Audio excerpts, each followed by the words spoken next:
And good morning, good afternoon, good evening, everybody. Welcome to another episode of the Signposts Live. Good to see you all once again today.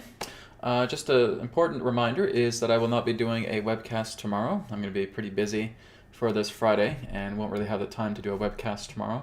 So I apologize for that, but next week I'll be back with both webcasts, the Signpost Live and New Earth TV Live. So again, a reminder, there will be no New Earth TV Live tomorrow, but next week there will be. Okay, so kind of taking my Friday off. Got lots of other things I have to take care of. But anyways, we are here today for the Signpost Live, and we're going to be talking more about more on 2024, particularly looking into the first quarter. Looking into the first quarter of 2024 between January and April. And just seeing, I would say, sorry, January and March, I should say. January and April would be a third. So January and March, so January, February, and March, taking a look at that, and kind of looking at the worldwide outcome pertaining to those 3 months within the first quarter. So before we go ahead and get into that, we're going to go ahead and start off with some announcements. Okay, so promo code end of November 22 for 22% off products in your order. Okay, this is available till end of day today. So again, you still have till the end of the day today. And so what that means is that all the products on Etherics are included, with the exception of the Taurus bed kits. Right, the Taurus bed kits are going to have a certain discount, but it will not be through the common discounts that I have through Etherics altogether. So again, that is end of NOV 22. And again, that is good until the end of day today. And I'm just making sure right now, I'm just double checking everything is good until the end of day today. Okay, yes it is. All right, so it's good till midnight, just before midnight Pacific Standard Time. Okay, so if you want to, again, get some deals for 22% off, tomorrow I'm going to be launching another promo code. It is going to be 20% off, but today is your last day to get a 22% off products on your order, or tomorrow I'll be putting out a newsletter, and it will be a 20% off products. So again, if you're not subscribed to the newsletter, then here's a simple way of how you're able to get to it. Okay, so here's the Etherics website. So when you get to the home page, just scroll all the way down, go right down to the footer of the page, right down to the bottom. Okay, and right here, you would just enter your email. So I would just put my email right there, and then just click on subscribe, and you will be subscribed to the Etherics newsletter. And that is where we have our discount codes. That's where we have offers. That's where we have updates. So you can feel free to put your email there if you have not already. If you're already a customer, you already have the option to sign up for a newsletter. Okay. So Taurus bed kits are ordered. They're still at their pre-order price, and this is going to end by midnight tonight. Then they're going to be going back into the regular price. Okay. We also have the source flashlight here. We have the earthing socks. That's our newest product. We also have, let me just go ahead and, I guess I should be doing a drum roll. We also have the laser pens that have come in stock altogether. Okay, so here's an example of the laser pen. This one is a blue one, or kind of a bluish purple, I would say. So these are now available. And these are kind of like if you cut the source flashlight in half. So I'm going to be debuting these on the weekend. Okay, we just got them in stock just last night, so I'm just kind of getting them all ready for a rollout here on the weekend. Now, these particular ones will not come with batteries. Okay, so it's very important to remember that. And the very simple thing you have to do is just unscrew the middle here of the laser pen, and it comes with 2 AAA batteries. Well, it includes the capability of 2 AAA batteries. So when you get it, it will not have batteries. So you just get 2 AAA batteries and just put them into the laser pen, and then it will start going to work. So what is the difference between the laser pen and the source flashlight? Well, they're both a light technology, but the laser pen is much more efficient if you're just working with, like the nostrils, if you're working with the ears, okay? If you're working with the mouth or the teeth, right, is also very, very good. You can also apply it onto the body, just like the source flashlight. Source flashlight, of course, covers more area. So this is kind of like cutting the source flashlight in half and having a very handy tool. It also works with the source center vibration, just like the source flashlight. It also works with the Kundalini healing power, just like the source flashlight does as well too. So it's kind of like a miniature version of the source flashlight, a little bit more compact, a little more portable. Okay, and again, that is going to be available on Saturday. Okay, so it's not available today or tomorrow, but Saturday it's going to be rolling out, and it will be available for everybody. And it is half the price of the Source flashlight. Okay, so that is the update for etherics. Moving on. So private sessions, distance healing sessions, 3-question private email sessions, and full body Source healing sessions are available. You can find that on newearthteachings.com. And again, if you're ordering the full body Source healing sessions, you can also have 2 add-ons. One add-on is the energy scan, where I'm working with your chakra centers, your meridians, and also working with your subtle bodies. And then, of course, our second add-on, that is also a standalone session, is the nutrition and genetics scan. So like I said, I'm working on scanning 5 particular genetic sequences within your body that pretty much no other doctor has the ability to activate. I'm not trying to make medical claims here, but I'm able to activate these particular methylation genes within the body, working with the Source center vibration. Okay, we can also look into your vitamin content, your mineral content, your amino acid content. We can also look into your blood sugar. We can also look into your blood pressure. So again, it's a very detailed scan that's worked through my own modified system of dowsing, referred to as resonant dowsing. And that's exactly how I do the full body Source healing scan as well too, is working in the combination with resonant dowsing, intuitive instinct, and of course working together with the Source center vibration and the Kundalini healing power. So again, these are available on newearthteachings.com if you want to look into them. And of course, we have the Bosnia tour that's coming up here in September. Explore the ancient sun pyramid, larger than the Great Pyramid of Giza, healing chambers within the pyramid, and its construction revealed by Adronis. Again, I'll be bringing Adronis in for this tour. Ancient healing practices and environmental healing, which I'll be teaching, and witnessing sacred sites and harnessing sacred power to take back home with you.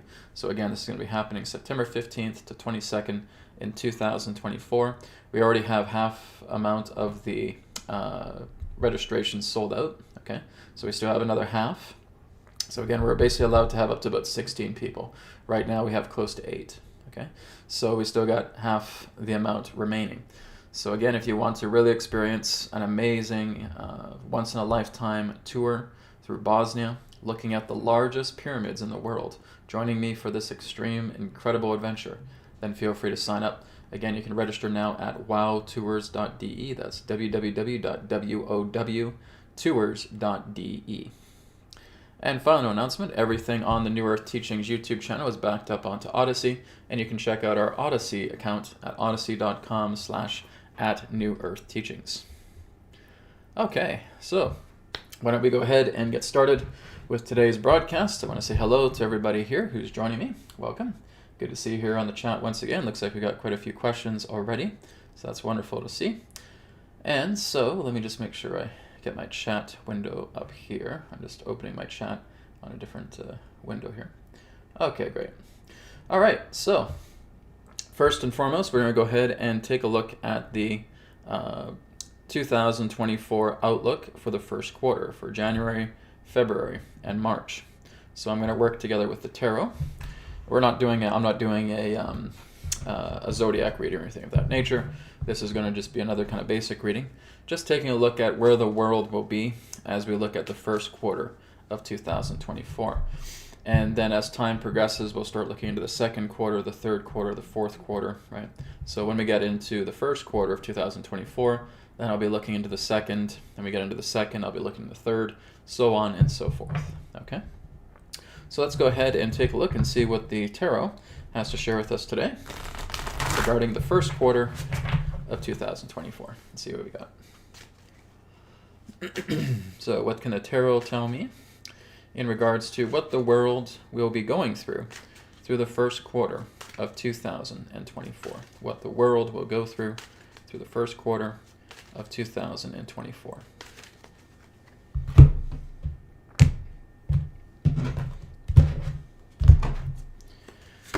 Okay, so the world is representing, well, this looks like a healing time, my friends. This is the first card that has been drawn, which represents the querent. Okay, the querent represents that of the world. This looks like a healing time. This looks like something in regards to renewal. This looks like the idea of all the madness and all the craziness that we have been going through these past, long time, I should say, quite a few years, is going to be moving into a transitional state of change. This transitional state of change does look like it is going to be healing, and that is representing the current.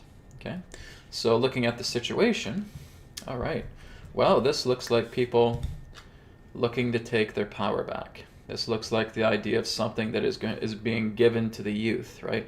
So here we are with the youth, right? For the first time ever, it looks like power is coming back to the people. So this could relate to the idea of elections. This could relate to the idea of new leadership. But most importantly, this is about people taking a stand. They're not going to be fooled anymore. They're realizing that the old games that have been played by these dark forces are no longer working.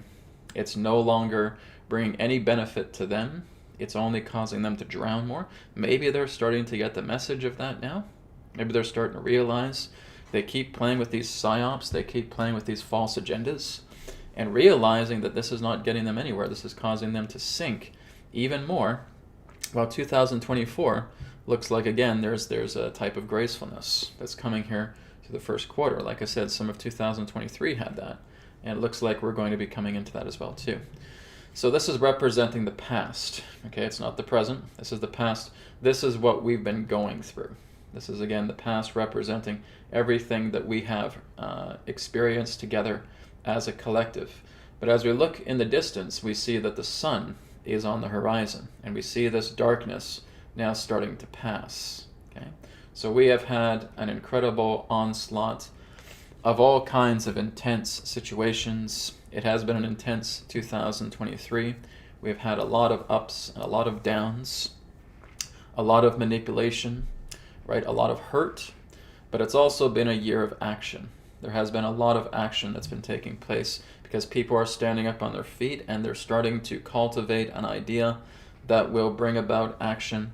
And now we're going to see much more of that action continue. As I said, we were kind of in exposure time, and the action we were doing is kind of rallying everybody together, standing up together. Coming into the present moment, this is the whole idea. We are taking the fruits of our experience. We are taking the fruits of everything representing our own knowledge and what we have learned, and we're now going to start applying it.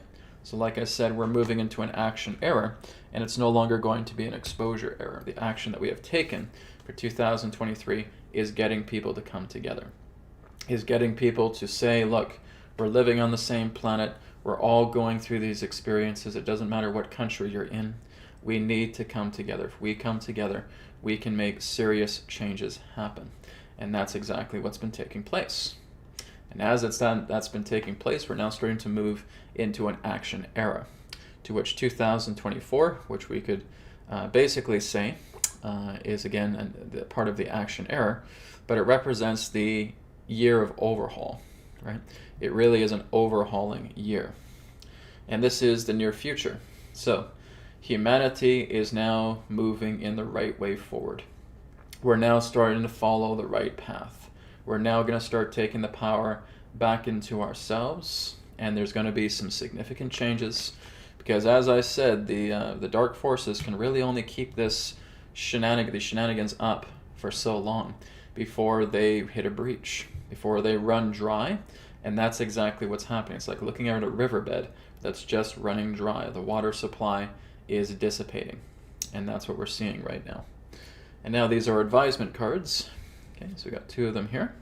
So Queen of Cups, like I said, is that there's a new focus. There's a new emotional situation, a new emotional upliftment that's going to be happening in the first quarter of 2024.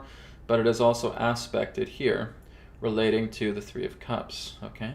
So there still are some wounds that we have to deal with.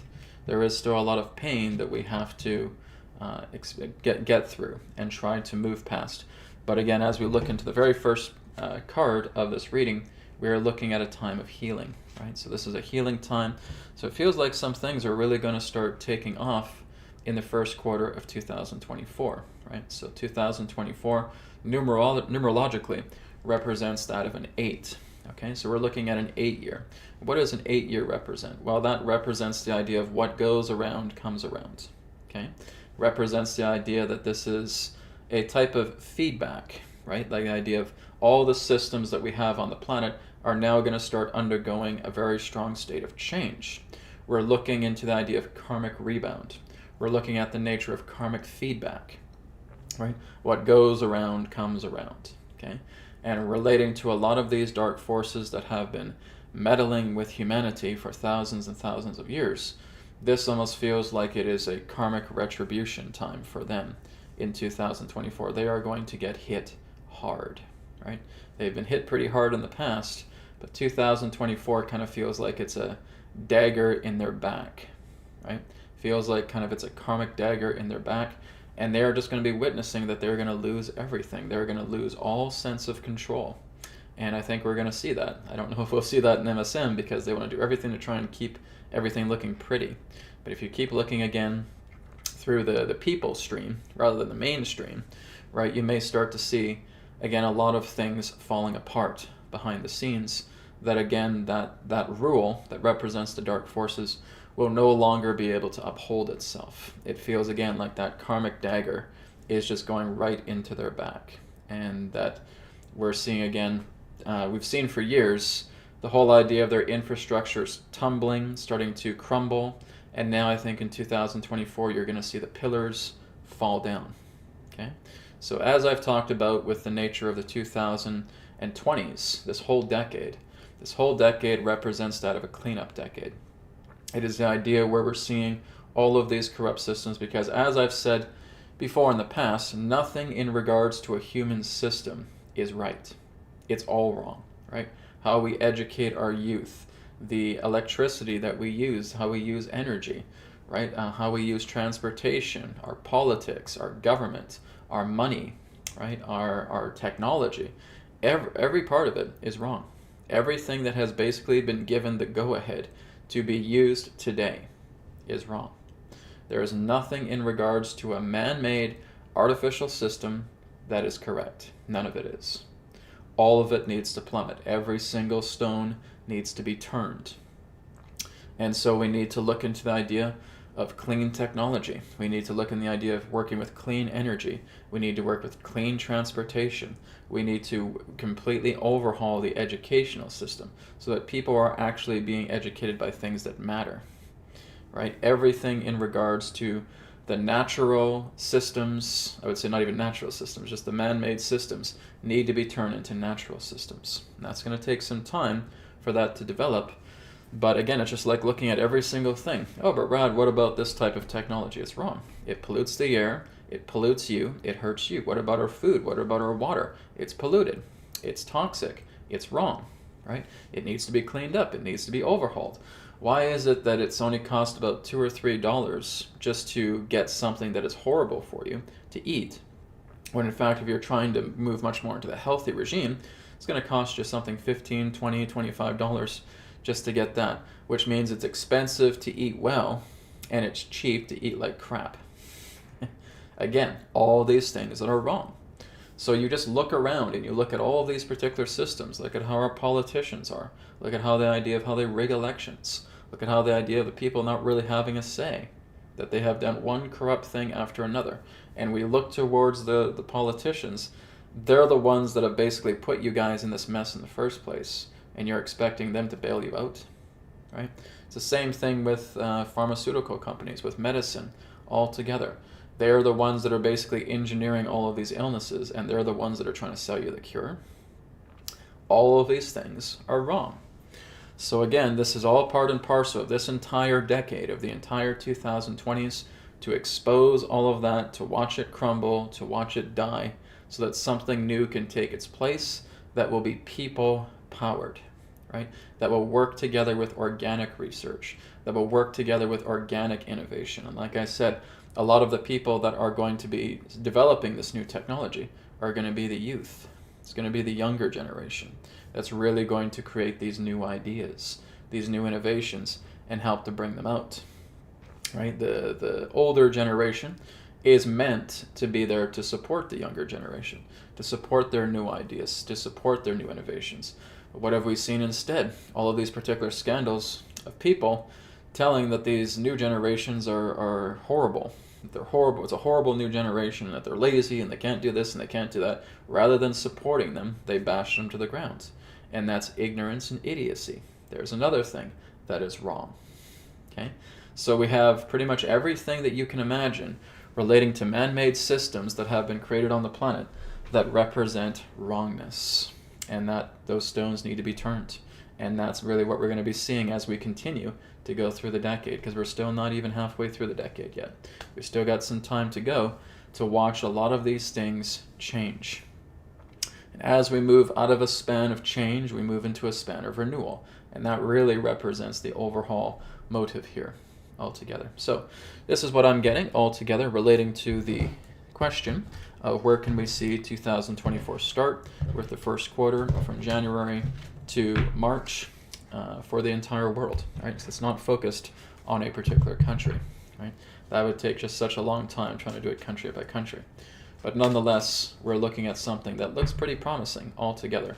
But we have to get through a lot of the pain that we have had, and realizing that this is something new now. People are now starting to take their power back, and we need to give that strength to the power of the people as much as possible. All right. Okay, guys, so let's go ahead and go into questions now. And so if you guys do have any topics, you can feel free to put it in the chat. If you guys do have donation-based topics, then we'll go into those ones first, and then we'll handle the other ones afterwards. Okay, so this is another one here from G. Joe Matthew. G. Joe Matthew says, Adronis, will the Aldebarans be the first race to be introduced to humanity? Thanks. Okay, so let me just go ahead and take a moment just to bring Adronis through, and he'll look into this question. Okay, here we go.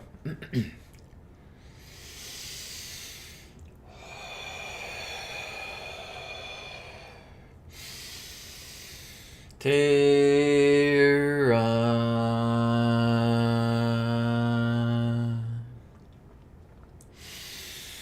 Soul Star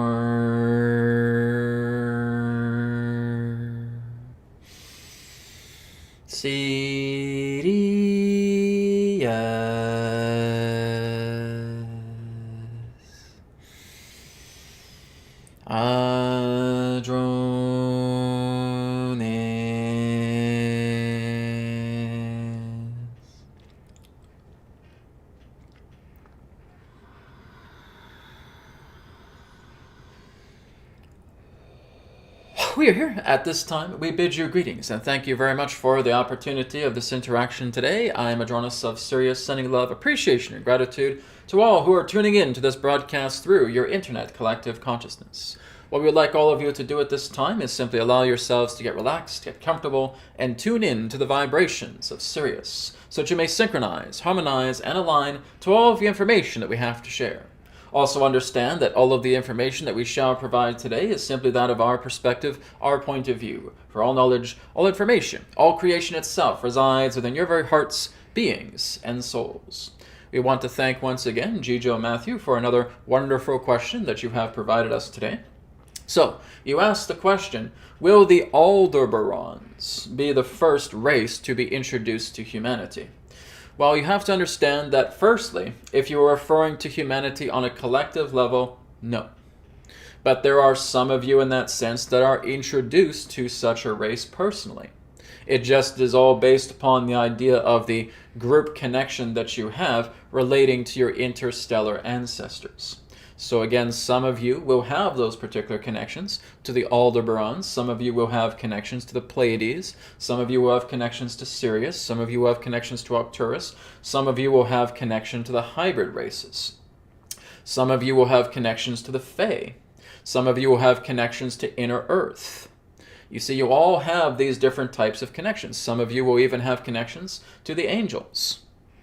All of you have your own, shall we say, particular group alignments.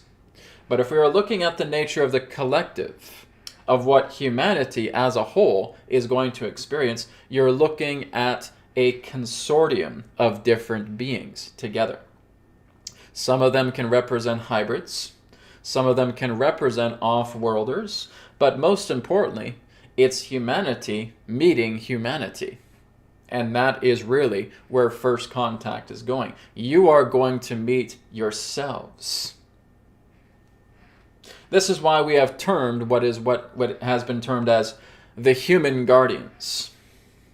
So again, as we've talked about with the human guardians, that they are indeed stationed upon the moon, and a lot of significant changes are taking place upon your moon right now. In fact, a lot of the technologies, we would say over 35% of the technologies on the moon right now that were used in regards to detrimental purposes pertaining to psychic influence on your planet has been deactivated. 35% of these particular technologies that were used as frequency bombardment, being utilized on the Earth to generate, again, a type of psychic control, has been deactivated. We estimate that as you go into the end of 2024, you will have at least 3/4 of that technology deactivated. Now, in times past, we were giving much more of a sharing relating to the idea of a complete and total, shall we say, dismantling around the time of the end of 2024. However, because there are certain events that are manifesting, we would say that that is more aligned now for 2025 to 2026. But through 2024, you will have the majority of this harmful technology that has been utilized on your own moon, utilizing the idea of what you commonly refer to as scalar technology, frequency technology, that basically utilized a form of mind control to be deactivated in 3/4 majority by the end of 2024. Leading on to 2025 and 2026, where you will feel a full dismantling of the technology as we can see it now. Now, this is not written in stone, but again is representing the momentum, the manifestation of this particular bombardment of frequencies that has been around your planet for many thousands of years, for as long as this moon has orbited your planet, which is well over 10,000 years. So as you're now starting to see that technology is going to be more and more reduced, particularly around your year of 2024, there's going to be a lot more opportunities, because it's really a lot of that technology that has also been telling humanity, stop thinking about the moon. Stop thinking of coming here. Stop thinking of trying to land technology here on the moon. This is not the place for you. A lot of that relates to the technology. That you're basically trying to ignore what the moon represents. Because so many of you have been curious, but there's never really been an effort to, in that sense, mobilize the idea of certain forms of, shall we say, transportation to come to the moon for exploratory missions. What you have been hearing from your NASA and other space agencies is mostly false. The idea that they are bringing a lot of probes and they're exploring it, not really. No. And a lot of those particular forms are much more conjured ideas rather than actual ideas. They have basically been told to stay off the moon. And that very, very minimal effort can be used to basically explore the moon further. And so there has been a lot of doctoring going on representing the moon, even going back throughout your past several decades. So when the time for first contact takes place, you are going to meet human guardians. You are going to meet your own selves from what you would understand as another dimension, but they are on the moon right now, working together with many other different associates to assist in the dismantling of the moon, because it has basically been one of the key components that has enabled claimancy upon this planet pertaining to, shall we say, as you would term it, dark forces. That has been very much one of their key components, is what the moon itself could do to the planet. So now that you're starting to see bit by bit that technology is starting to fade away, it is going to be a very, very different world, which means more humans are going to be not only more curious about exploring the moon, but they're going to develop innovative ideas to get there. And we will welcome them to do so. That restriction of where you feel that humanity will not be able to visit the moon is now starting to thin. It's not all the way gone, but it is going to start to thin, where they will be able to establish certain forms of, shall we say, exploratory missions that will be manned. They will not particularly be drone missions or unmanned. They may start off that way, but they are looking to have manned missions. And these will come through different types of agencies within the times ahead. So as we stated, you will get the idea of when the nature of first contact will come together, because that will be a very large innovation for many of you to pursue. You will want to explore the moon. You will want to find out everything you know about it. And there will be certain areas of the moon that you will be able to position yourselves and explore. You will also discover a lot more of the deeper sciences behind the moon, because there's a lot of secrets there that are hidden in plain sight. So first contact is something that will generally happen, but as we stated, it's much more about humanity meeting humanity. All right? We thank you for your question.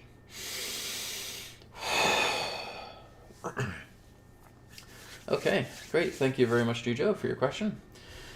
Okay, let's go to Sargent. Sargent here has a donation, and Jujo, thanks for your donation as well. So Sargent says, hello, Brad and Adronis. What are the challenges and spiritual lessons we will experience in the fourth dimension that we'll need to overcome in order to transition into the fifth dimension? So before I answer that, here's a little bit of a thing that people may not have noticed, because when you look at a lot of channels in that sense, when they're communicating, they will often talk about what's known as a third dimension to fifth dimension. Have you guys ever noticed that? That they say that you guys are moving from 3D to 5D. Have you guys heard of that? Right? You notice how many of them really don't talk about a fourth dimension. Do you know why they don't talk about a fourth dimension? Because there is no fourth dimension. Okay? A fourth dimension pertains to time. It does not relate to the nature of a higher frequency pertaining to a dimension that you could materially move into. So the fourth dimension represents the nature of time. 4 is the number for time. The Greeks know this, the Egyptians know this, a lot of the ancient civilizations know this, that if you use the number 4 pertaining to that dimension represents the nature of time, because it is a complete and total immaterial dimension. So this is why a lot of people will talk about going from the third to the fifth. Okay, so I've already talked about this quite extensively, about the idea of shifting from one density to another, right? The whole idea, like I said, is yes, that's certainly possible, but you will not be able to take this body, right, in the third density body with you. It is a whole new body that you would experience. So the whole idea is that the lifetime pertaining to this physical form needs to run its course. When that time comes, if you decide to incarnate into a fourth density, or you could also term it a fifth dimensional body, that will be something that you will need to decide. Now, let's just imagine for a moment that you decide to do that whenever this time comes, where this body has run its course, and you now leave this body, maybe it's many years ahead, what have you, okay? And you decide, yes, I'm going to go ahead and incarnate into a fourth density body. I'm going to incarnate into a fifth dimensional body. I'm going to incarnate into the astral plane, because that's really what you're doing. Okay? Let's say, for example, that you're incarnating into the new earth. Let's get that impression. Okay? So here I am in the new earth, and it looks absolutely beautiful. It looks absolutely amazing. All the colors are so vibrant. Everything just feels so alive. Everything feels lighter. Okay? It feels like you're able to slip in between different facets of frequencies relating to what you would know as a common day. One day here I can be in the evening, next day here I can be in the morning, next thing here I can be here in the afternoon. So what are the challenges that one needs to overcome? They still have an ego, okay? When you're moving together even into an astral body where there is a lighter frequency, you still have potentials relating to something that can be very, very dark and disturbing, or something very illuminating and beautiful, wondrous and expansive, right? You still have those decisions to make. So you still look into the idea that even though you do not get physically ill anymore because you're moving much more into an astral body state where the body is much more light, there is still a type of illness. And that illness would represent the emotional and the mental bodies. Okay? It's exactly what we're going through here in the physical body, because the physical body, when it gets ill, it's because there is out of alignment phases, out of alignment situations that are taking place with the emotional, the mental, the etheric, the spiritual bodies. Your subtle bodies are out of alignment. And so therefore, we get illnesses, we get sick. Okay? So you still would have a particular type of illness, but it's seen a lot more in the mental, emotional, and subtle bodies. Right? So illness is still rampant. The idea of what you feel you wish to experience is still going to be a question for you.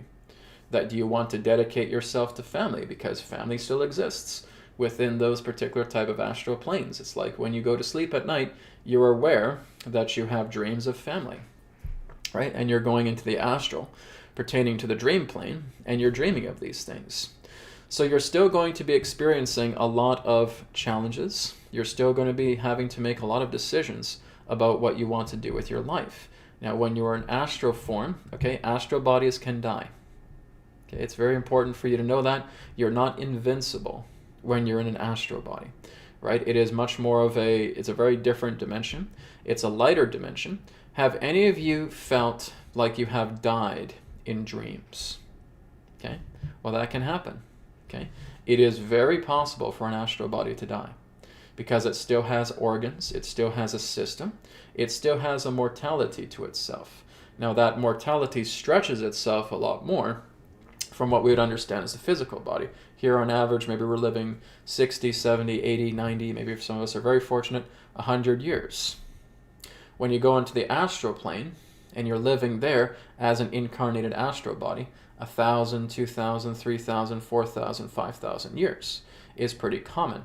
But the astral body can get ill and the astral body can die, okay?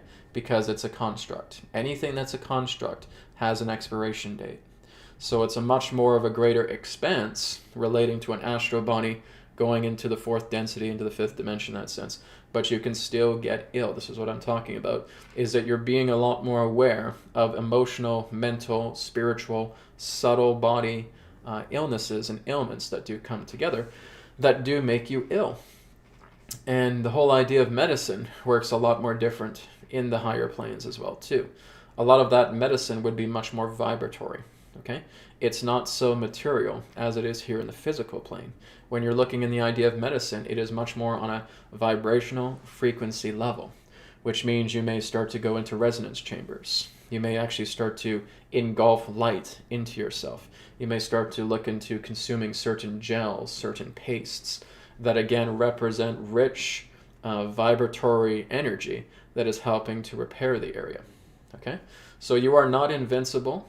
And you are not immortal in an astral body. An astral body is a construct. Okay? Your astral body can get damaged. It can get debilitated. It can get ill. It can be plagued with ailment as well too. Okay? And then when that astral body is given up, there you are returning back into your transient form once again. So that's really what it looks like. It's really the whole idea is that yes, there's experiences. It may not be as densely intense of what we go through here in the physical, but you're still experiencing that, right? There are worlds that are of the astral plane that have been destroyed as well too. There are astral wars, okay? And people can die in those bodies because they still represent some type of solidified construct, right? Very, very different from what we know of our solidified construct here in the physical, a lot more lighter, but it's still a solidified construct pertaining to that plane. So it's a lot more of a spacious life, right? You have much more capabilities. The nature to have all of your ESP activated, the nature to have psychic abilities activated, the nature to instantaneously heal, the nature to bilocate, all of these things that we would refer to as extrasensory perception capabilities are the norm in the astral plane, right? You can teleport, you can levitate, you can fly in the air, right?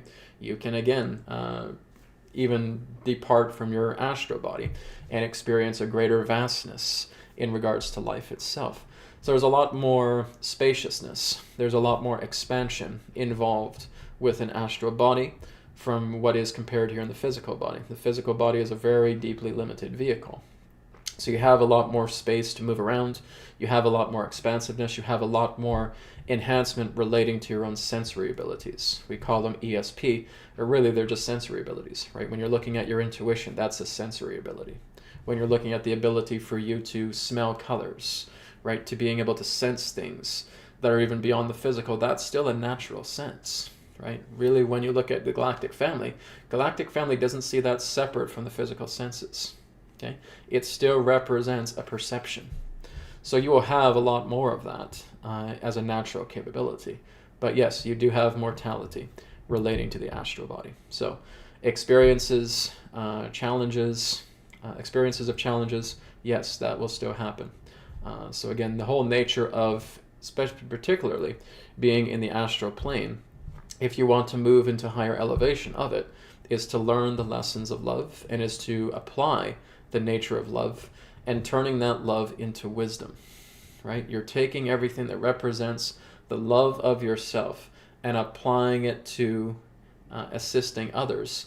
That brings you a beautiful honing in on wisdom, right? And through that wisdom, you move much more into a type of angelic plane, right? Because the angels themselves, not only do they offer love and compassion, they work in the ways of the wise. And so you're basically moving from the third density to the fourth density, which is the idea of overcoming willpower and integrating willpower into love, into the heart space. When you move up into the next dimension, you're looking at heart space coming together, working together with wisdom. As that integrates together with wisdom, you're moving from the wisdom all the way up into the causal, representing insight, understanding divine intelligence, divine expansion, right? And that's moving you much more, again, past the higher planes that go beyond angelic and even archangelic, where you can actually start to move much more into a creator God, right? So there's a ladder, there's a stepping ladder here to which you continue to elevate yourself as you learn the lessons of life and progress in that way. Okay? So Sergeant, thank you for your question. It was a very good question as well, too. I appreciate that. Thank you. All right. Let me just check the chat just to make sure that we don't have any other donations. Okay, I think we're good. All right, so we'll go back to the top of the chat here, just with some common questions here from Big Cat. Big Cat says, hello, Brad and Jonas. Can you talk about King David, please, especially about Goliath? Okay. Well, that would require quite a bit of biblical reference in that sense about the nature of King David, or if you're looking at David and Goliath. Basically, what I can talk about with David and Goliath is that it's much more symbolic than literal, okay? Particularly about the idea with David facing off with Goliath. That's really just the idea of you coming to terms with your ego. This is why there's a bit of a challenge with that. Because even though there are actually living people, they're basically taking living people as examples and they're putting them into metaphorical ideas, okay?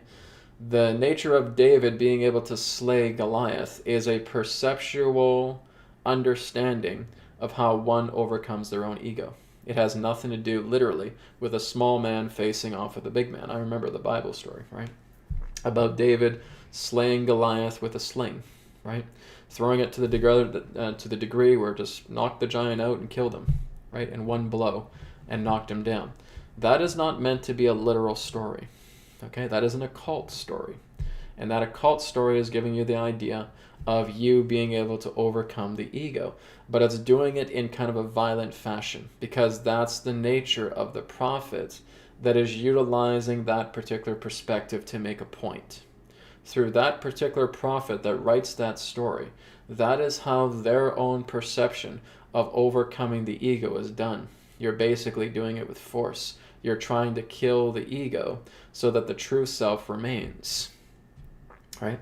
So again, this is where those stories are not really meant to be taken literally, right?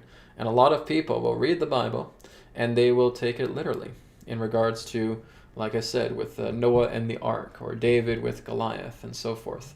And a lot of those things basically relate to the conjecture of an occult story, right? When you're looking at Noah and the ark, you're looking at the idea of the construction of the light body, right? You're basically looking at the construction of building up to your soul and taking all of the knowledge of the earth, to which all of the animals represent, pertaining to the masculine and the feminine.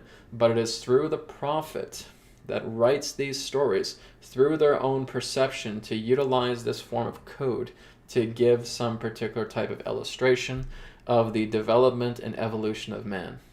Okay? So looking into the Bible stories themselves is just giving you an impression of something that has been written by a prophet, that is being shared from their own point of view, that has been kept in secret as a story where people are trying to find out its literal context. But if you're taking every single story from the Bible as a literal context, you're missing the point, right? It's an occult book. It's telling you, it's giving you, this is the instruction manual for humanity, right? But it's been written by alchemists. It's been written by prophets. It's been written by oracles. It's been written by those who have obtained the great mastery of secrecy that has been hidden behind the veil for a long time, and they were trying to, back in those times, convey stories that happened at that time to give you an impression about what man is capable of. Okay? So it's the same thing with the prophet Daniel, where he's thrown into the lion's den so that the lion would eat him, and he humbled himself by God, and the lion just remained calm. Okay? That does not represent the idea of a literal context. That too is something that represents occult code. Okay? That you will humble yourself and no pain will come. That you will humble yourself and you will not be devoured by the ego. Okay? That you will humble yourself before God and everything will be at peace. There you go. These are more occult teachings, not to be taken in regards to the nature of literacy, to have it in a literal context. It is much more of the idea of a story that is helping to educate the soul rather than looking at the ledger and literalness of these stories. Okay, that's what I can share about it. Thank you very much for your question. Okay, this one here is from Karina. Karina says, question, what do you see about scalar energy? Just heard Tom Palladino talk of this. Okay, well, it's exactly what Adronis was just talking about earlier in regards to the nature of the moon. A lot of the technologies on the moon are scalar. Okay, scalar is just another word for prana. Okay, that's all it is. You're looking at subtle vibration, but there can be technology that can amplify that subtle vibration that can be used in a majority of different ways. In summary, it can be used to completely heal a person within seconds. In another way, it can be used to completely obliterate a planet. Okay? You can use the nature of scalar life force energy in ways that can do incredible healing and work incredible miracles upon the planet, or you can use it as the most destructive weapon that mankind has ever seen. It would make an atomic bomb look like a firecracker. Okay? So it's all about harnessing, you could say harnessing the field, right? You're harnessing the field with the nature of scalar, okay? Now, scalar does not have a decay rate to it like electromagnetism does. Electromagnetism has decay.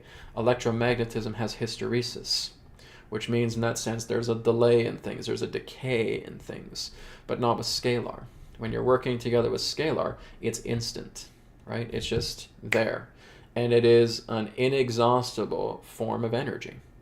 And it's just all about the type of technologies that you use it for, right? Some people can weaponize scalar. And a lot of those particular forms of weapons have been banned, right? They've basically been locked away because they're far too dangerous. And if anybody developed some sort of scalar weapon, there'd be a lot of trouble on the planet, right? And the thing is with scalar is that you really can't disable the nature of the scalar itself. It's life force energy. That is something that needs to be used incredibly responsibly, right? And if people abuse that, you are going to have some serious trouble here. And I feel like that's exactly why there's been quite a lot of armadas that have been here in the star system to basically see if there are certain scalar weaponry, because believe me when I say a lot of the dark forces have been attempting to create scalar weaponry, right?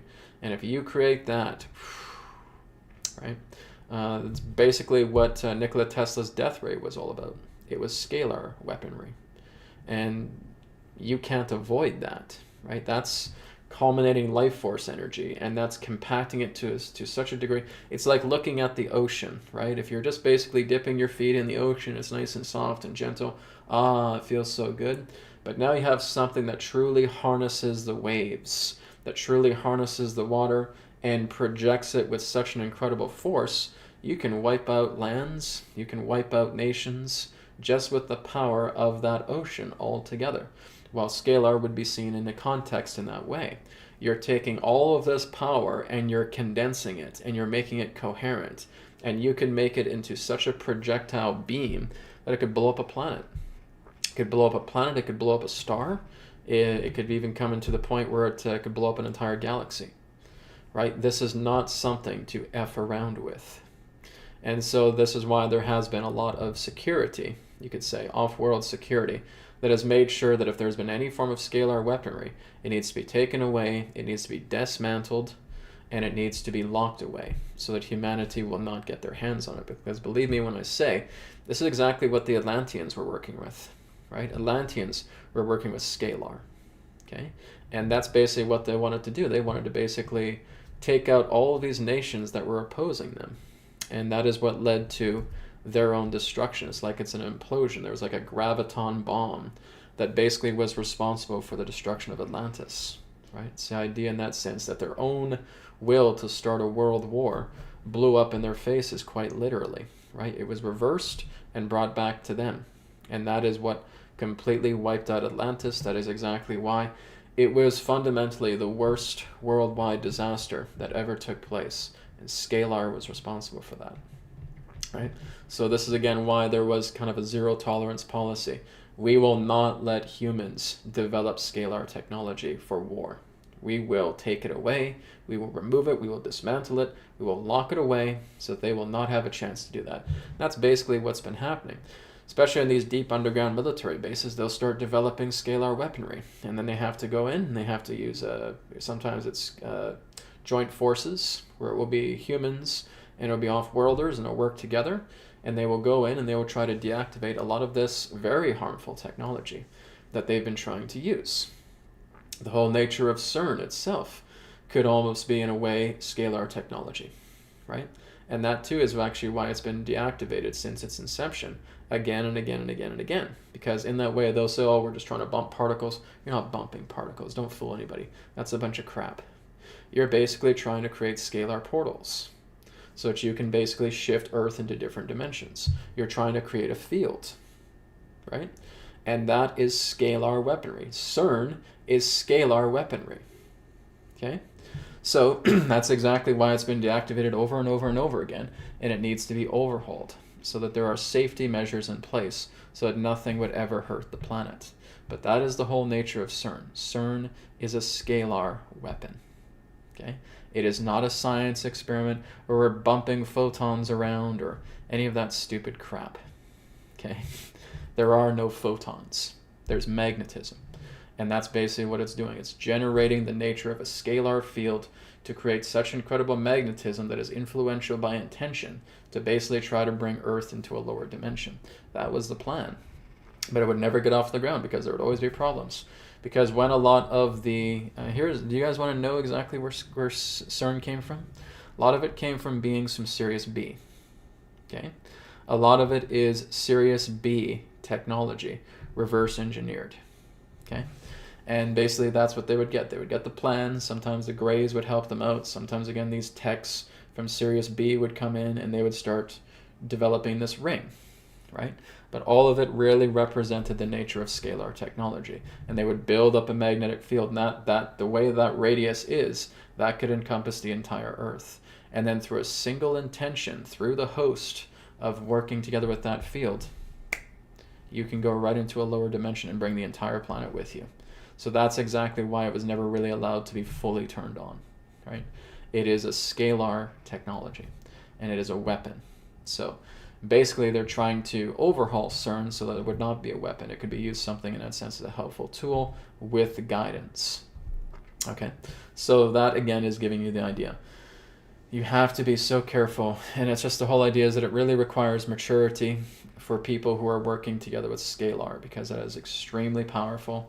It can be used in that sense to wipe out worlds, or it can be used to bring such a beautiful foundation and assist in giving life to worlds, right? It can bring life onto worlds and it can destroy them. It just depends in regards to how you use it, all right?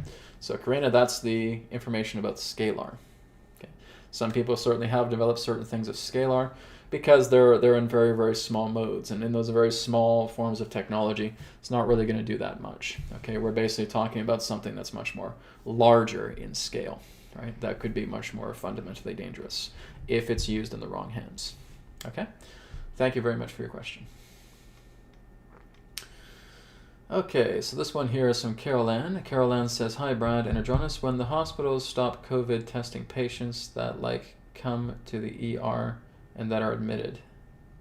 I don't know what your question is, Carol. When the hospitals stop COVID testing patients that come to the ER and that are admitted, yeah, I really don't understand your question, so I'm gonna have to skip it. I'm not too sure what you're trying to ask. Okay, this one here is from Turn Up Every Day. "Hi Brad, is it possible that if you use the flashlight in Taurus bed too much that one's own Kundalini gets drained, making one weak and sick because there can't be infinite Kundalini?" That would be completely incorrect. Guys, you're looking at source center vibration and Kundalini like electromagnetism. And you cannot compare them. Electromagnetism has a decay rate because it is decayed life force. It is basically what we could refer to as something that's being truncated, something that has been completely brought down into scale, something that's a lot more solidified. It's slower rates. This is why we measure it in hertz.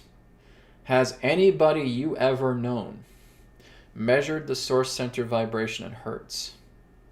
Not possible. Has anybody you known measure Kundalini in hertz? Not possible. Because they all work together with the subtle vibrational frequency. Do you remember what I talked about just earlier about the nature of incarnating into an astral body? Right? When you're incarnating into an astral body and you're working together with the infinite supply, it is an inexhaustible supply of, again, technology that could keep your astral body going for a very, very, very long time. Okay?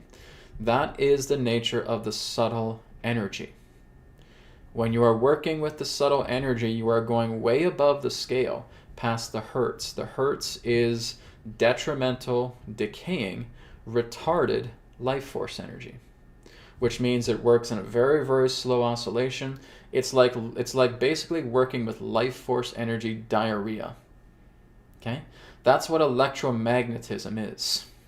It's the diarrhea of life force energy. Now, I'm not getting you guys to work with the diarrhea of life force energy because that does have a decay rate, and that certainly can be detrimental because you're working with a lot of volatile forces. Why do you think an EMF is so dangerous? An electromagnetic field is so dangerous because it is the decaying of life force. It's diarrhea. Turn up every day. You are not working with diarrhea when you're working with the source center vibration. You are not working with diarrhea when you're working with your own Kundalini life force, because this is not lifting your Kundalini. It doesn't do that. Right now, your Kundalini is in your body. Right now, your Kundalini is active. It is flowing up and down the spine, not in the idea of an immense discharge is what a Kundalini activation would bring you, but the Kundalini is there because the Kundalini is not an energy. And a lot of yogis don't even know this. Okay? Kundalini is not an energy. If you basically have a person who says, okay, so we're going to work with your Kundalini energy, then you don't even know what Kundalini is. You have no clue of what Kundalini is if you call it an energy. Right? Now just stop them dead right in their tracks right there. Oh, well, what is it? It's an intelligence. Your Kundalini is the intelligence of your body. Don't you know that, Mr. Yogi? Okay, they should be taught that. I haven't gone into the ancient yogi schools, but this is something that's just coming to me directly from Spirit. When you're working together with Kundalini, you are working with the intelligence of your being. And when you have a Kundalini discharge, that's not Kundalini energy. That is a discharging force from your spine that is working all the way up with your chakras, functioning as switches, working together with the prana of your Ida in Pingala, bringing it up into the Anya. That represents the first official stage of Kundalini. For some it can be subtle, for others it can be intense. That is not what you're doing when you're working with etherics tech. Okay? It is working with the Kundalini intelligence, to which the intelligence works with the prana of your body. Anywhere, right? This has Kundalini intelligence contained in it, the Kundalini healing power. Where I guide the light is where the Kundalini intelligence guides the prana to assist in repair and healing. It's not a Kundalini awakening, because that cannot happen through a device like this, nor the source flashlight. So when you're working with the Taurus bed, when you're working with the source flashlight, when you're going to be working with the laser pen, because this will debut on Saturday, okay, you are working together with the intelligence that commands energy. That is Kundalini. Do you see how all of Kundalini has been so misunderstood? They hear that word and they get freaked out because I think I'm going to give you a Kundalini activation because you're working with a laser pen. That's garbage, guys, because that's not what's happening. If you need to know what's happening, you contact me, you let me know. And this is why I'm happy to share this on these webcasts so that people don't get so confused about it. Brad, are you saying you're going to give me a Kundalini awakening with this? No. I can't give you a Kundalini awakening with a tool. Kundalini awakening is an intelligence, which means it's your greater intelligence that is responsible for the control of the Kundalini to release it, to create a discharge, so that you naturally have a Kundalini upliftment. Or for a person who already has full Kundalini awakening, to give you Kundalini Shaktipat. And you are not getting Shaktipat with this. You are working with the Kundalini energy, the negotiation of Kundalini intelligence, to working together through areas of the body that will assist in the inner healing process that represents Kundalini energy or Kundalini intelligence, working with that prana to help heal that area of the body. So the energy that the Kundalini works with is the prana of the body. But the Kundalini itself really does not have a form. Okay? It works through forms. It works through the cerebral spinal fluid. It works through the prana flowing through your body. It works through blood flow. Okay? It works through various gases. It works through the material plane. But the Kundalini intelligence itself is what's working together with the energy of your body for your body to feel better. And that's what's contained in here. Okay? Does that make sense? Because I've had a few people email me this already. So, Brad, I told like some of my yoga teachers that you're offering Kundalini through a device, and they said, oh, be careful, it can be dangerous. Guys, this has nothing to do with Kundalini awakening. This has nothing to do with Kundalini activation. This is not about your Shakti moving all the way up to meet Shiva. Okay? It's not about that. This is about working together with the Kundalini intelligence that is imbued through the laser here, or through the light of the flashlight, to working together in negotiation. Because it is intelligence that shines behind the light. The source center vibration is an intelligence that shines behind the light. So you're looking at two variances of intelligences that are forming one intelligence, to which that light represents the carrier of those intelligences, representing source center vibration and Kundalini intelligence. Okay? That's what's going on. If people are confused right now about that, you show them this part of the video, and it explains it all. Okay? I'll also be sharing some of that throughout the product pages on Etherics as well too. Okay? Thanks for your question. So you're basically asking about there can't be infinite Kundalinis. I remember this part here with your question. Yes, there is. Kundalini is intelligence. Okay? As there is Kundalini, in itself is intelligence. When you're talking about the nature of Kundalini, like I said, if you're working together with Kundalini Shaktipat, yes, that happens one time, right? You get that uplifted one time. What you're basically trying to talk about, turn up every day, is prenatal life force, okay? And prenatal life force is in a limited supply. But this does not work with prenatal life force. This works with the Kundalini intelligence, right? Prenatal life force represents a certain degree of prana that is contained within yourself that generates exactly how long you're going to live, how long the body can operate, how many breaths you can take in a body would represent the nature of the prenatal life force. But that's not really particularly referring to Kundalini. As I said, Kundalini is the intelligence that governs all life, right? Everything has Kundalini, right? Everything that lives has Kundalini, and that is the intelligence force that guides all life, that nurtures all life, that brings all life into being. I'm not talking about the prenatal life force. This is where people get confused about Kundalini, right? You just think it's prenatal life force and you just raise it up one time and then that's it. No, this is ignorance. And there's a lot of yogis who are completely ignorant about this too. They have no idea what Kundalini is. It's sad, right? So it has to do with infinite intelligence. That is what you're working with. And it is the Kundalini intelligence that is working with the light, that is guiding the prana into the areas of the body, representing the commendability to heal your inner self. That's what's in the light. Okay? Thank you for your question. Okay. So let me just go through more questions here. How are we on time? Okay, we've got about 22 minutes left, so I'll probably take about 3 or 4 more questions. Okay, let's see here. Okay. So this one is from Alina, and it's almost kind of cross-referencing, again, previous questions. Brad, what is the 0-point energy? How can we harness it? Do we have devices to obtain it? 0-point energy is prana. 0-point energy is life force energy.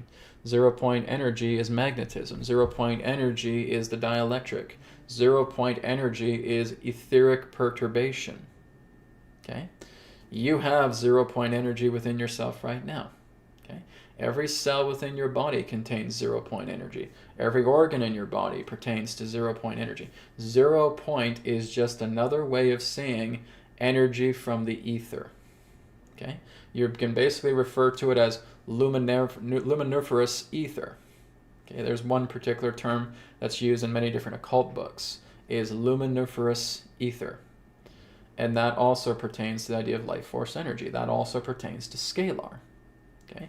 Scalar, 0-point energy, luminiferous ether, prana, chi, ki, mana, etc. All the same. Okay? It's the exact same thing. Many names, but all coming back to the exact same point, to the one subject. Okay? And everything that represents energy, guys, do you know where energy comes from? Do you know how energy itself comes into being? Well, magnetism plays a property with that. Okay? The dielectric plays a property with that. It all has to do with perturbation of the ether. It is an etheric perturbation. That is exactly what a field is. Right?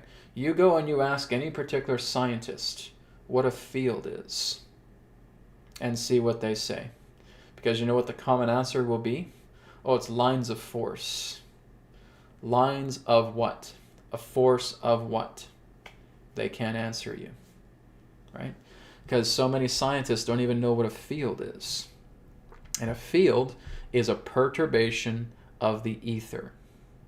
That's what it is. The ether is basically that veil that interconnects between the immaterial and the material, the spiritual and the physical. Right? So when you basically have an etheric perturbation, this is often coming through the intention of thought. Your thought creates an etheric perturbation. Your intention creates an etheric perturbation. And through the etheric perturbation comes the dielectric, comes the magnetic, and through that, those particular properties, you could say, comes energy. Okay? Energy in that sense basically represents a perturbation of rest. So basically, when you have a field, at the heart of that field is an inertial plane. When that inertial plane is perturbed, you have energy. Okay? Energy is unrest. you could say. It is the perturbation of the inertia, representing the inertial plane, representing the perturbation in question pertaining to the ether. Pretty simple, guys, if you think about it. Okay? It's no more different than having just a puddle of water. You take a little pebble and you chuck it in the water. There's a perturbation. There's the rings that are coming out through that disturbance. Well, that's a thought. That's dropping a pebble into a pond. And you get these ripples. And these ripples represent perturbations. They take on the illusion of forms, when in fact all there really is just the water of the pond. Okay? When you're looking into the idea of nature, nature is very, very simple. It all works together with pressure modalities. Just like you have water, just like you have ice, just like you have steam, like you have vapor, like you have gases, right? They all represent different pressure mediations, and that's all there is to life. It's vibration, right? Pressure mediation, vibration, different scales of vibration, different scales of frequency, and you have different scales of pressure. Okay?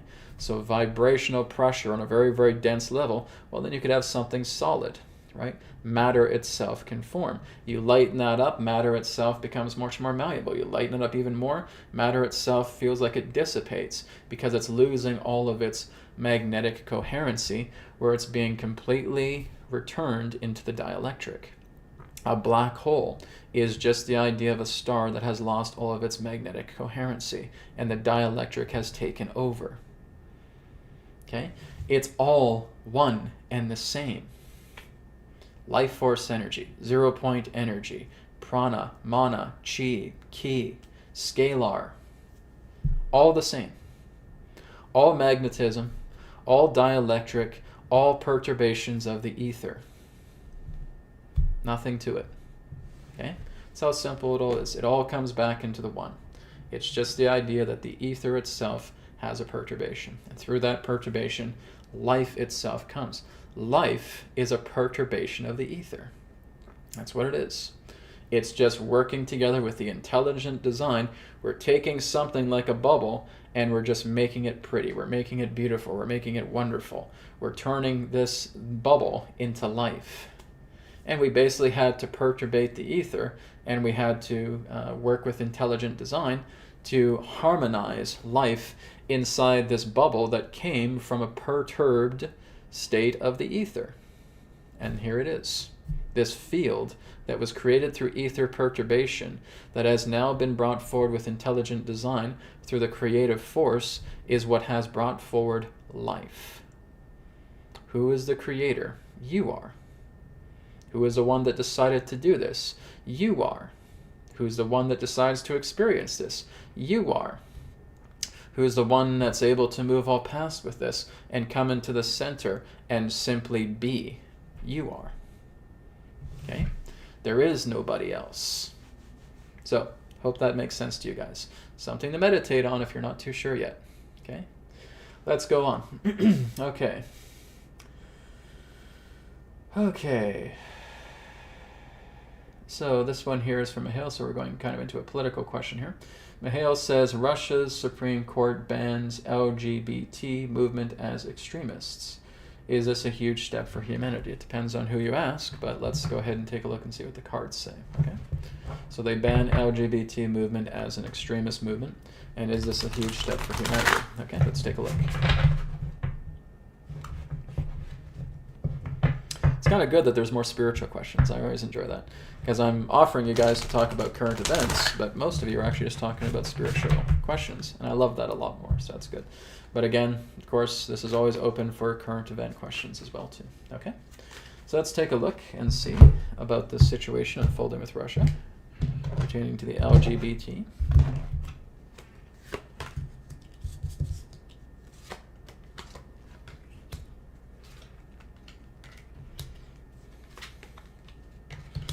Okay, so I'm basically just doing a 4-card reading here. So, well, this is it.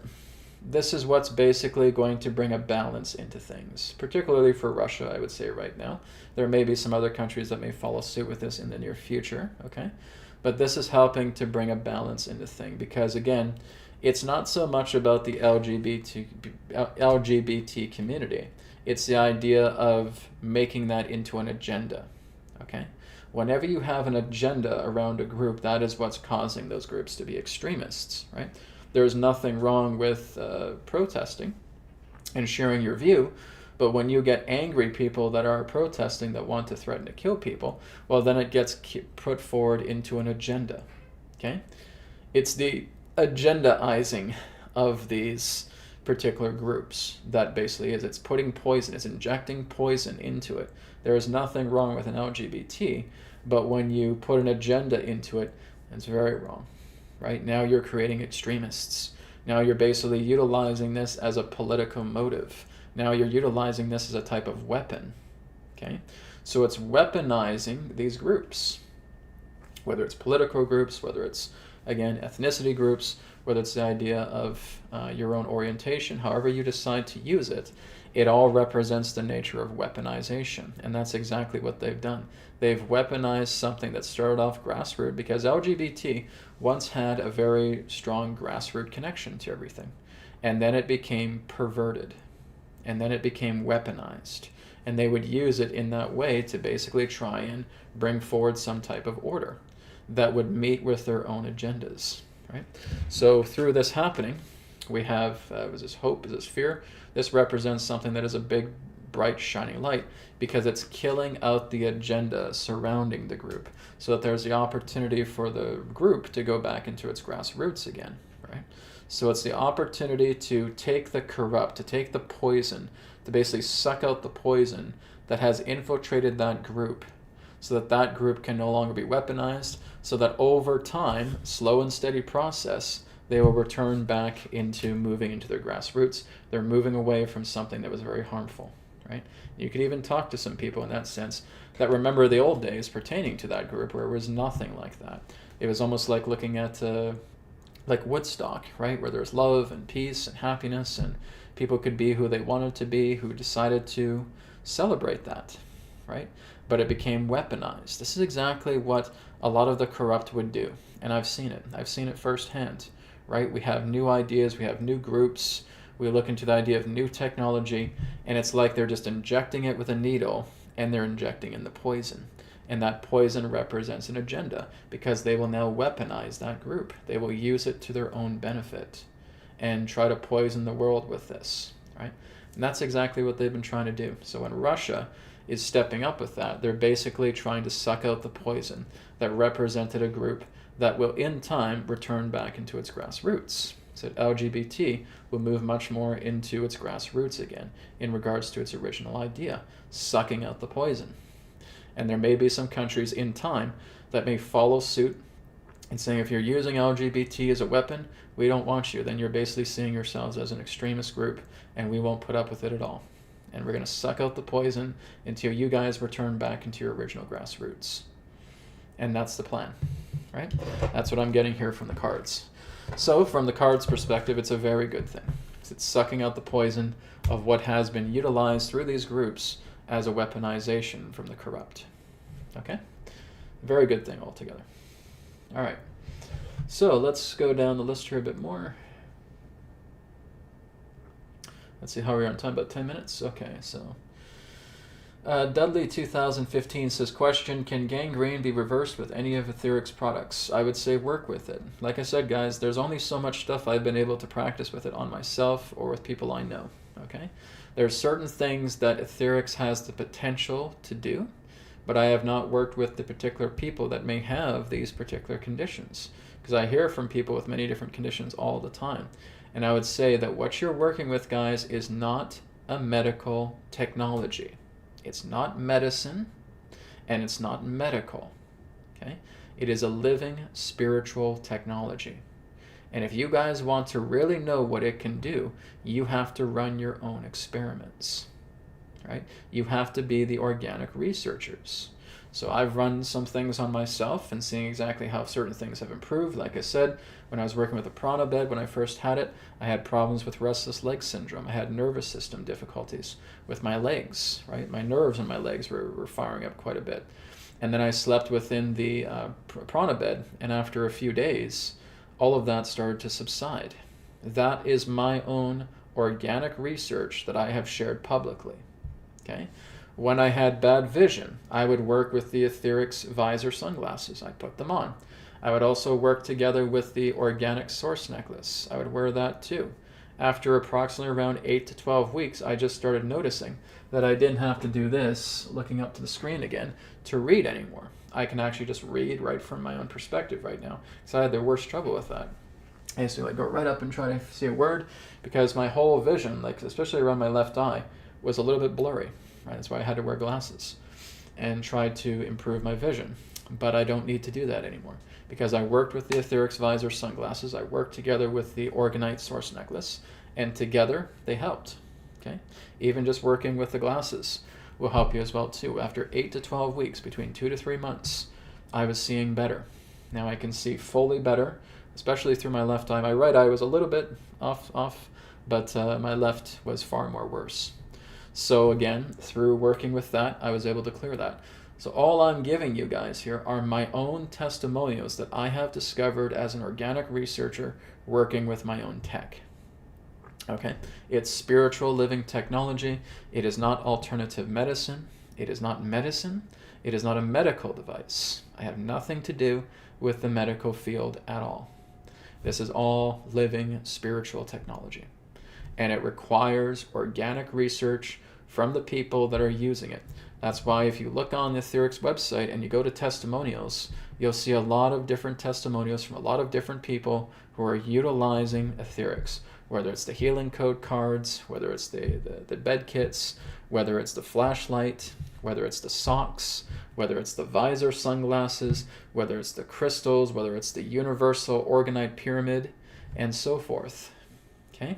They're using these different things and they're reporting back about what they have been able to do with it. So I don't have all the answers in regards to what it can do for you. Potentially, it can heal everything in the body. But that's why I use the word potentially. Potentially, it can heal everything in the body. Depends how you use it. Depends how often you use it. Right? Depends in that sense, are you utilizing it for the right reasons? Right? If you're basically saying, I want to do it to get superpowers and all that stuff, then it may not help you in that way. But helping to heal you in the body, right? If you've had a bad stomach, if you've had bad back pain, right? If you're talking about gangrene in that sense, okay? So when something is gangrenous, we really want to work to try and get the circulation back. We want to clear away any toxicity and debris that is in that area. Well, potentially, Etherics can do that. But rather than trying to get assurance from me about that, that's not the answer. You need to use this technology and apply it to yourself. So all I can tell you is that potentially it has the ability to do that. Potentially. Okay? When you actually say, okay, Brad, I'll get a source flashlight, I'll get the healing code cards, and I'll get the Taurus bed kit. And I'm going to start working with them daily, and I'm going to report back to let you know how it goes because I have this gangrenous affection. Fantastic. That's you being an organic researcher, and that adds to the testimonials that come together because everybody who is a supporter of Etherics is being a researcher, and they're helping themselves to recover because of what Etherics is. We are not a medical industry. We are not a medical profession. We are not a medical company. We are doing something that nobody else has ever done, and that's bringing about these things at a very affordable rate for the public. The flashlight, like I said, guys, is only $88. Now, here's something interesting to know. Do you know that there are people that have, again, certain crystals that are charged with certain forms of frequencies, who will quite often charge those crystals to be about $1,000, $2,000, $3,000, $4,000, $5,000? Do you know there are people that are writing books based on spells that will often be $1,000, $1,500, $2,000? Do you notice that on Etherics, everything is pretty much affordable for the common person to get it? Which means I could easily charge $1,000 for the source flashlight. but instead I charge $88. Brad, why do you do that? Because I want everybody to enjoy it at a decent price. Even sometimes we may have shipping costs that could be a little bit high because, like I said, we are shipping worldwide and we are based in Canada. Nonetheless, when you look at the shipping costs together with the price of the once-in-a-lifetime and only particular product in the world, like a Source flashlight, you are getting a great bargain. Because you're now going to start using it, you're now going to become an organic researcher, and now it's all in your hands to transform your life around. Because you've told me, Brad, I've used the Source flashlight, I had a headache, it was gone in 5 minutes. I sprained my finger, I shined the flashlight on it, it's gone in 5 minutes. Right? And these are your own discoveries, which means everything pertaining to your credibility is through yourself, of what you've personally discovered. Because I'm only sharing with you guys what's happened with me. When I had my sprained finger, I had my Source flashlight, I shined it on on my finger for about 2 minutes. Pain was completely gone. Right? About 95 to 97% better within less than 2 minutes. That's my own testimonial. That's me as an organic researcher using this technology. You got to be an organic researcher yourself, which means find your answers. Potentially etherics can do a lot for you, but bring it into actuality. Okay? So that's my answer to that question. Okay.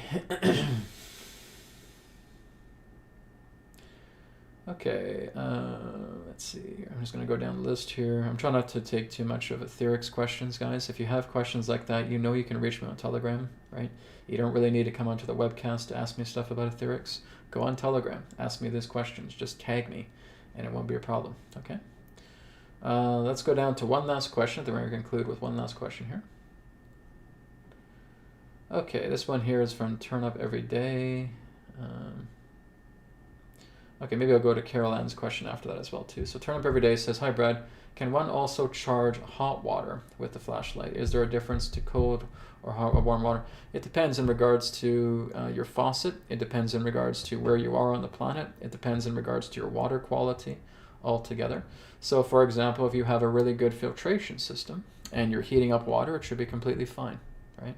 But again, if you have like lead or metals or anything of that nature because you got bad pipes, right, and you're putting heat in that, and heat can basically start to strip away a lot of that in the pipes, then that could be an issue as well too. It just depends in regards to your setup relating to your water supply altogether. So you may decide in that sense to just boil water in a kettle, right? And then you boil water in a kettle and you pour it into a glass and you say, okay, I'm going to charge it with a source vibration, and I'll put the flashlight in it, and within 15 to 30 seconds it's all charged up, and that's fine as well too. Okay?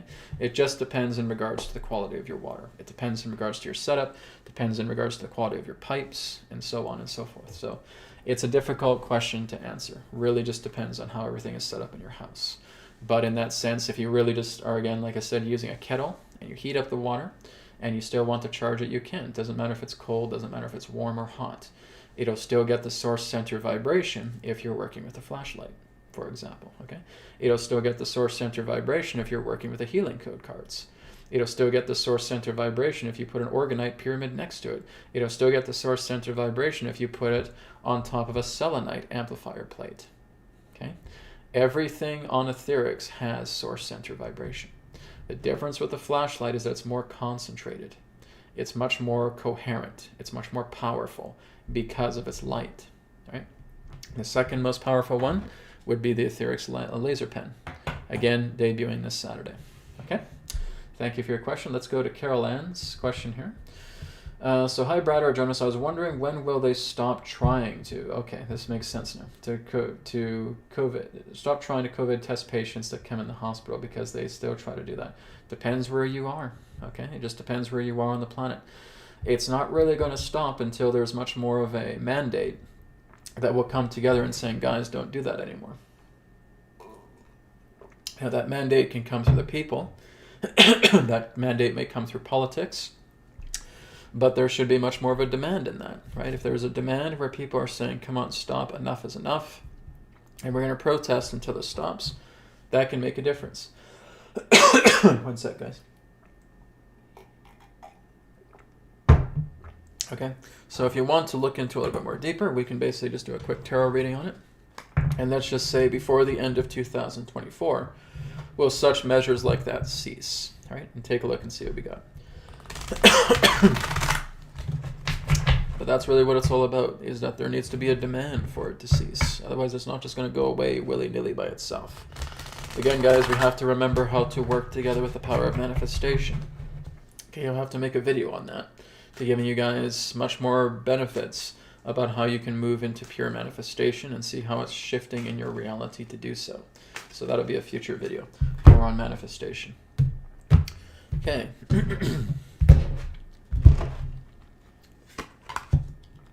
So before the end of 2024, will such things like that cease? Okay.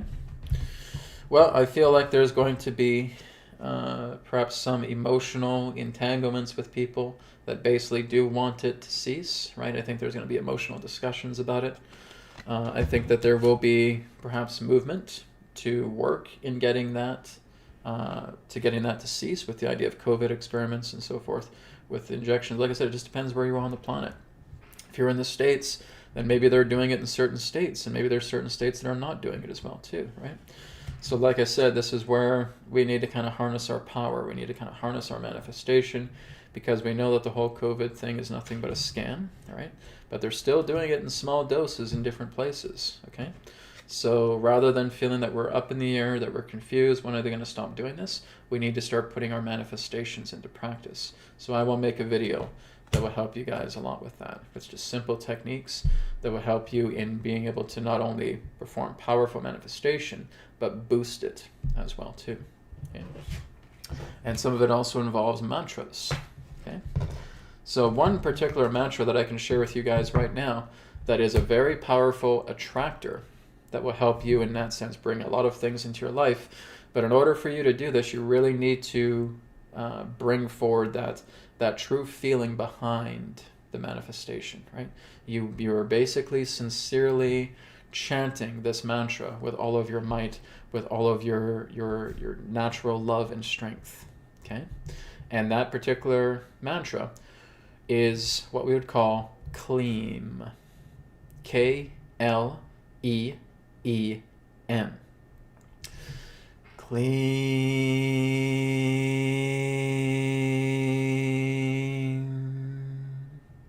Okay?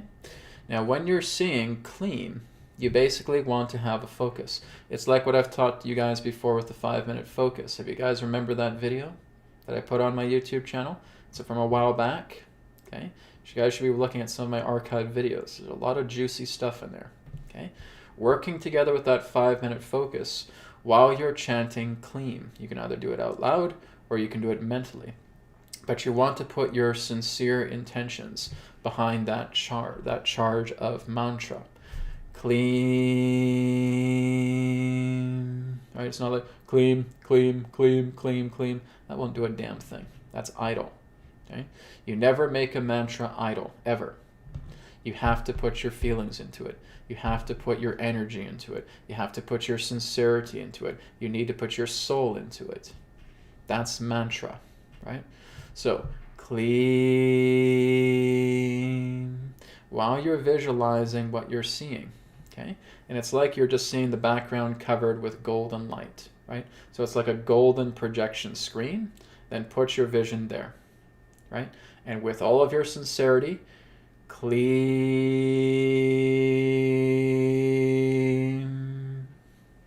Okay? And what that does is that is a harmonic attractor vibration. This is why mantra itself is so powerful, because you're working together with vibrational frequency. You are working together with a harmonic. And there are certain harmonics that come through sound that will draw things to you. There will also be certain harmonics with sound that will push things away and repel from you. One example with that is one that sounds very similar, which is called Kreem. K-R-E-E-M. And that repels everything from you, right? So basically, as you're looking into clean, which brings to you, and cream, which repels from you, these are two very, very powerful mantras that, again, if utilized in a proper way, can do incredible benefits from you. And that's just 2 of them. There's a lot more that's even more powerful that brings you, in that sense, incredible healing. So this will be in that video that I create. But these are the 2 that you can reflect on right now. K-L-E-E-M and K-R-E-E-M. Kleem and cream. Okay? And it's kind of like representing a yin and yang notion all together. Kleem to bring in, cream to repel. Okay? Something for you guys to look at, but that's a sneak preview of a mantra video, of a manifestation video that I'll be doing here very soon. I should hope that get that debuted before the end of next week. Okay? We'll see how things go with the schedule, but I will certainly create something like that for you. Okay? Thank you guys for joining me for this episode of the Signposts Live. Again, as I said, tomorrow I will not be doing a webcast. Okay? So again, but next week I'll be back with 2 webcasts. So again, I'll work on getting that manifestation video here within the next couple of days for you. And like I said, go ahead and sign up to Etherics for the newsletter, because tomorrow I'll be putting out a newsletter with a brand new discount code, and Saturday will be the laser pen debut as well too. All right. Take care, guys. Blessings to you all. Thank you for all of your questions. Thank you for your requests. And I will speak to you all again next week. Om Shanti Shanti Shanti. Namaskar. And may it be well with you. Goodbye for now.